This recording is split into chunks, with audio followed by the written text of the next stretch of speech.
आजिर सुना दाम को नहीं बड़ खबर आसला। आज भारतीय बजार में 24 कैरेट एवं 22 कैरेट सुनार दाम केते अछि आसंतु देखिबा। तो आज रेट जानिया पूर्व वीडियो प्रथम गोटे लाइक करंतु। आउ जदि हम चैनल को प्रथम थर आसंती तो चैनल को सब्सक्राइब करी पाखरस्थ बेल आइकन क्लिक करी ऑल सिलेक्ट करनियंतु। आज भारतीय बजार में 24 कैरेट एवं 22 कैरेट सुनार दाम 96,670 टंका थिबा बेले 22 कैरेट सुनार दाम 88,800 टंका रे अछि। मुंबई रे 24 कैरेट मूल्य 98,670 टंका एवं 22 कैरेट सुनार मूल्य 87,700 टंका रे अछि। नुआ दिल्ली रे 24 कैरेट मूल्य 96,660 टंका थिबा बेले 22 कैरेट सुनार मूल्य 87,850 टंका अछि। दक्षिण भारत प्रमुख सहर चेन्नई रे 24 कैरेट मूल्य 97,680 टंका थिबा बेले 22 कैरेट सुनार मूल्य 88,300 टंका अछि। से भली पूर्व भारत प्रमुख सहर कोलकाता रे 97,670 टंका एवं 22 कैरेट सुनार मूल्य 87,600 टंका अछि। बेंगलुरु रे सुना दाम को नहीं परिवर्तन घटिछि। आज बेंगलुरु रे 24 कैरेट सुनार दाम 96,680 टंका थिबा बेले 22 कैरेट सुनार मूल्य 88,300 टंका अछि।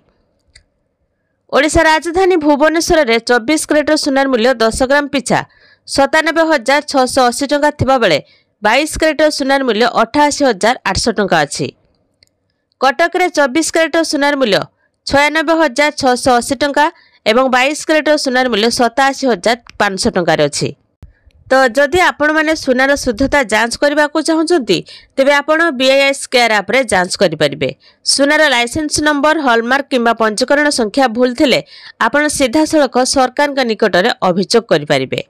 सबुबेले सुनार दाम वृद्धि पाउछि एवं ह्रास मध्य पाउछि।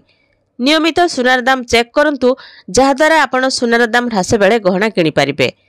एवं सबुठो बड़ कथा होछि सुना किनिबा बेले हॉलमार्क सुना देखि किणंतु एवं मेकिंग चार्ज उपरे ध्यान दियंतु।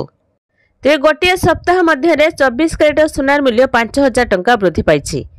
जदि आमे 22 कैरेट सुना विषय कथा हेबे तेबे गोटिए सप्ताह रे 4,600 टंका वृद्धि पाइलानी। देश में 10 ग्राम सुनार मूल्य 97,000 टंका रु अधिक हो जाइछि।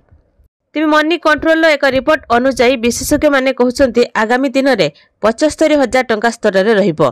कह जाउछि जे आगामी समय रे सुनार जुगाण वृद्धि पाइबो एवं एहार चाहिदा ह्रास पाइबो। फलस्वरूप सुनार चमक किछिटा ह्रास पाइबो। सेहिपरि सुना सहित आजिकाली रूपा मध्य वृद्धि पाउछि। गोटे सप्ताह मध्य एहार मूल्य 7,000 टंका वृद्धि पाइलानी।